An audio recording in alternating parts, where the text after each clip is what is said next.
ஏ அப்பா அப்பா ஒன்ன போல யாருமே இல்ல, எனக்கு யாருமே இல்ல.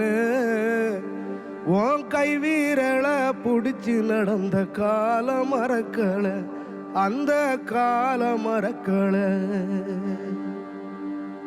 10 மாசம் தாய் சுமந்தா மொத்தத்தையும் நீ சுமந்து நித்தரத்த வேர்வ சிந்தி உழைச்ச சாமி நீ.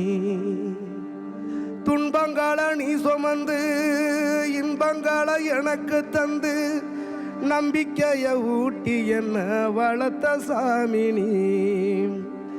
ஆதரவா நீ இருந்த ஆலமரம் போலிருந்த, ஆதரவா நீ இருந்த ஆலமரம் போலிருந்த, தாடி மிச வச்சு வந்த தாயினி அப்பா.